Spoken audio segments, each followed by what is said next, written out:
India, of course, set the goals of an ambitious, inclusive, action-oriented G20, and so far I think it's been delivering on that absolutely. India is uniquely positioned at this moment of polycrisis, of a divided world. Very pleased that India's presidency comes just literally right as we head to the global SDG summit. I think expectations remain very high.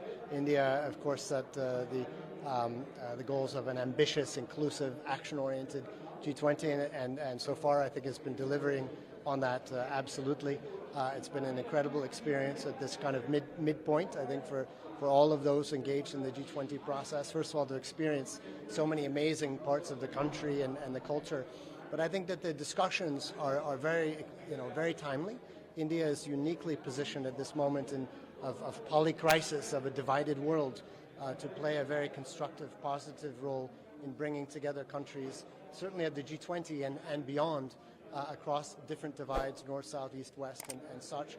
And very importantly, for the UN, India is working on, for example, the G20 SDG Acceleration Action Plan that would come to the global SDG Summit literally days after. So there's a perfect handshake in that respect.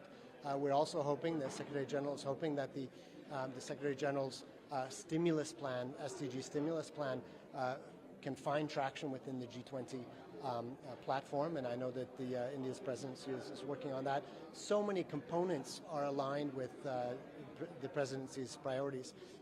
Reform of the multilateral system, of the development banks in particular, the digital transition, just green transition as well, women-led development, lifestyles for the environment.